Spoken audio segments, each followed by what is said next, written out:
Pig Trail Nation's Mike Irwin with us on a Monday morning. Mike, good morning. How you doing? Doing good. How are you guys? Doing okay, man. I got into the idea that Kevin Trainor may have been let go over the last couple of segments. I know Wally writes that it's unconfirmed. It's just, I don't think that he would make that the subject of a column if this was not true. And you've been doing some digging as well. So, first of all, when you heard the news, what was your reaction?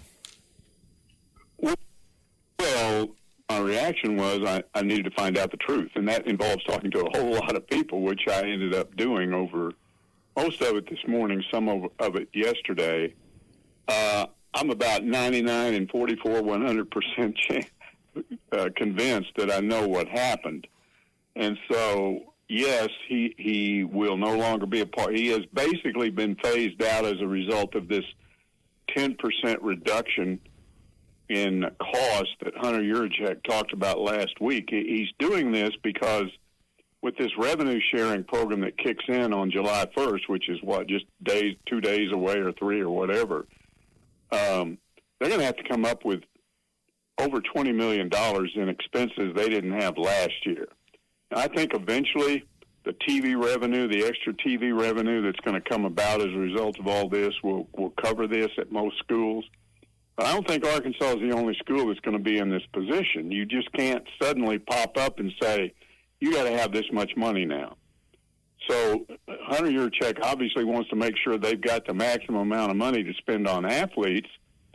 So he's basically going to cut 10%, and he said he's not going to cut any positions that where the person directly works with athletes, like training staff, conditioning staff, the people over at where they have their academics and where they eat, the dietitians over there. Any job where you're dealing directly with athletes is safe. He talked about administrative positions and didn't name anybody. Well, the word started filtering out that involved Kevin Trainor, and then I think Wally Hall wrote a column where he said, yeah, he's probably out. Yes, he's not there. Now, I think from what I'm told, he's got some options. He can go to the foundation, but he will be there at a reduced salary, and the position is certainly not like the one he has now. Personally, I think if this decision had to be made, he should have been in charge of the foundation, because they've got a problem over there with a lot of the people that give money to the foundation don't know the people over there that are working. And Kevin Trainor would have been perfect for that job if that's what you needed to do. I'm not sure if he'll take that job. He's also got an option to go over to the academic side. I don't know if he'll take that job. This was not a result of any kind of a conflict between those two. It's not a sign that Hunter Yrachek didn't like the job Kevin was doing or Kevin was butting heads with Yrachek. None of that. It was a pure, cold, hard business decision to save money, and I think he made a bad mistake. Hunter Yrachek gets criticized for a lot of things, and I've defended him a lot over the years, but he showed a lack of knowledge of what's important over there to people that interact with Arkansas through athletics. Kevin Trainor's been around for 30 years. His brother played for Arkansas. There's nobody more loyal to the program, but nobody that's really stabilized things over there more than he has. I can go all the way back to when he was the assistant sports information director, the sports information director. There's nobody over there that I trust more than him. Whenever there's been a controversy, I've always called him and asked for his opinion. If he tells me the sky is green, then the sky is green, because he's that trustworthy, in my opinion. And I think he's done a whole lot of stuff behind the scenes that apparently Yrachek is not aware of in terms of doing damage control, situations where people were confused about what really happened, and he stepped forward and let people know that you're going crazy over this, and this is not really what happened. Here's the issue. And I just think he's a person that I can tell you many, many times I've called over there with questions about Yrachek where people were mad at him, and Kevin Trainor has given me the entire story, and I walked away going, well, I understand that. So he's basically apparently phasing out somebody that's had his back more than anybody over there. It's a very strange decision. It feels. Go ahead, Matt. Sorry.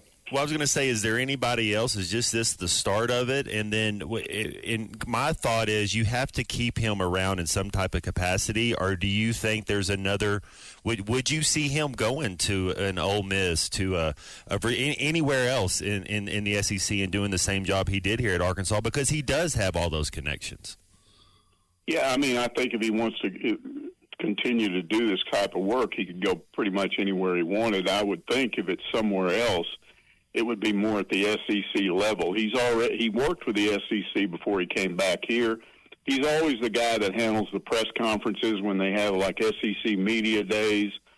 Anytime there's a big press conference that involves anything like that, either at Arkansas with athletics or the SEC or whatever, Kevin's often the guy that is in charge of that because he's just so, I don't know how to explain it. He just takes charge of things, and he keeps what could be chaotic situations under control.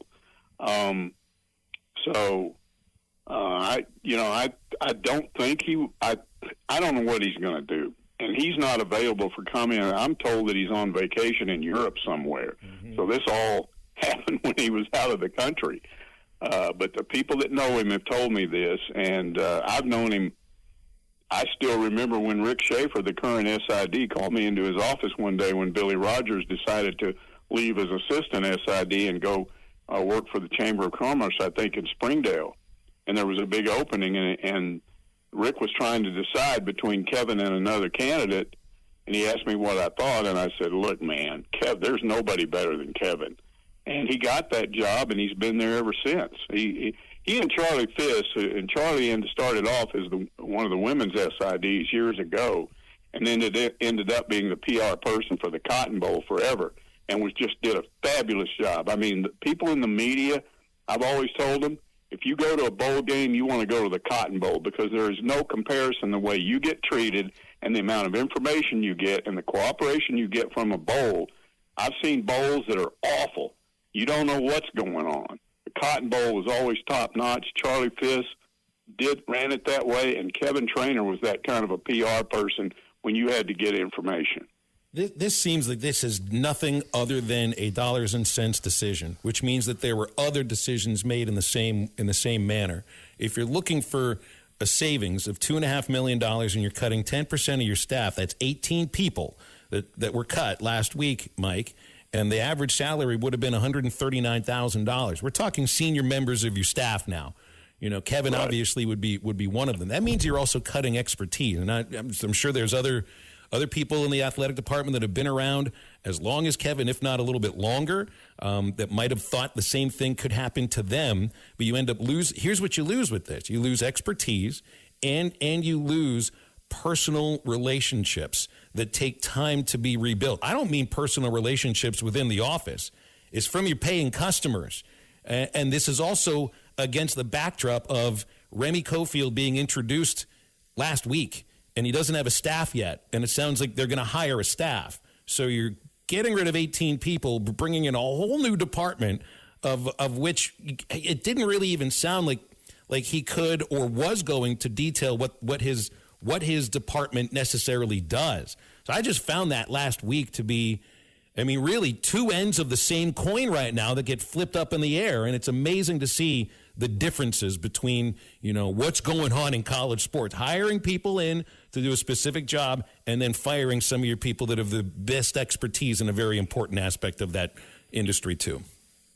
Well, I believe in the revenue sharing approach because and a lot of people feel like it's not going to change anything because they say when NIL gets reduced, you're just going to go back to cheating and all that. And we're not going to know. This is going to have to be in place for a few years. But what revenue sharing is supposed to do is take the buying of players out of the mix. Everybody sort of has the same amount of money to play around with to bring in players.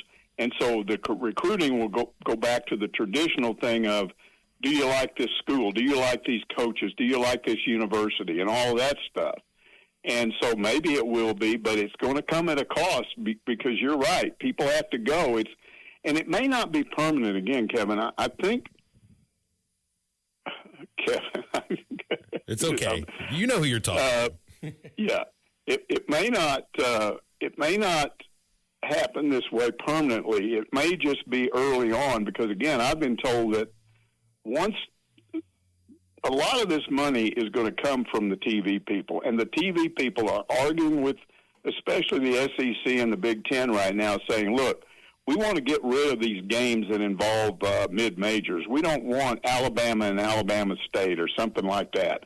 We want Alabama to play Notre Dame. We want Arkansas to play Notre Dame. We want those kind of games, which is going to make it really, really difficult.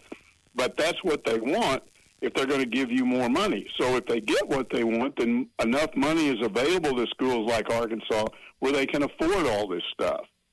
But it's a new day. It's changing. The problem here is, again, you got Jeff Long, who came in here as an outsider. You have Hunter Yrachek as an outsider, and those people don't always know what's out there with boosters, fan bases, the connections that somebody that's been here for 30 years has with those people. And I think Kevin Trainor has a reputation all around through the boosters, through just ordinary fans, people he's come into contact with, and definitely the media, where this, to me, is just a mistake. You know, I remember getting into these conversations 5-6 years ago, and it looked like there may be something coming down the line. You know, well, where do the profits go in college sports? Because there aren't owners. Nobody's looking for a return on their investment or dividend checks or anything like that, like you see in professional sports. You know, and I know that administrators' salaries rose at the same time that the network came in and all the TV money exploded. But really, when it came down to it, it was the coaches whose salaries exploded in ways that I think superseded anything that the administrators could do. And I know that there's instance of a couple coaches. We brought up Mike Gundy last week, cutting his salary. But you don't see as much of that as you're seeing, you know, like the regular working person get let go that had a career that you're not going to be just like jumping to another school like a coach at Kevin's age might be doing. And that just, look, I know the world is unfair, but it feels unfair to those folks. Yeah, and I mean, the thing with the coaches, I don't know how you're ever going to control that. That's just, you know, that's the way business is done. If you run a business and some guy's over here, you know, running a tire store, and he's running that tire store a lot better than yours is being run, and you want him, you're going to have to pay money to get him, and you can't tell somebody else you can't pay him this. And I don't think they'll ever be able to regulate that, no matter what they do. Sometimes I think you do, on rare occasions, see, as you said, coaches who are willing to take less, you know, to get more money going into their program. And we may see this, I don't know, with this revenue sharing thing. You may see some coaches say, look, I'm cutting my salary by $1 million to give that money to bring in some good players. I don't know. But it's just a new world. And believe me, if this revenue sharing doesn't work, if they can't reduce the outright buying of players, Matt, a large portion of the fan base is going to go away. Clay Travis made the best argument I've ever heard, and I watched it on my phone about 2 nights ago, and I never thought of that. And what he said was, when you let schools with more money outbid schools that don't have as much money for talent, you create a mismatch of competition. And once it becomes lopsided to a certain point, nobody cares anymore. The schools that don't have the money, or their fans are going, I don't like this anymore. If you're not a fan of two schools, how many times do you watch a football game on Saturday and you don't care about either school, but you watch it because you like the competition? Well, if it turns out to be a bunch of lopsided stuff, or there's a group of 4 or 5 schools over here and they've got all the money and they're doing all the winning and everybody else is on the outside, I think you start losing the fans because they want balance. That's what you have in the NFL. You're not guaranteed anything in the NFL because of the draft and because of salary caps. I've said this many times before. If it's just about money, the Cowboys would win every Super Bowl. Well, they don't because there's other things that come into consideration. And what the NFL understands is what college football doesn't understand right now. You've got to balance the competition. BetOnline continues to be your number one source for all your sports betting action. And with baseball in full swing and football season right around the corner, BetOnline has more ways to stay in on the action with the latest odds, news, and scores, even live in-game betting. From MLB, UFC to tennis and NFL futures, BetOnline remains your choice for sports wagering information. In between games, head over to the BetOnline Casino with all the top Vegas-style games, including poker and live casino. Head to the website today and take advantage of their industry-leading VIP program with level-up bonuses and weekly cash boosts. BetOnline, the game starts here.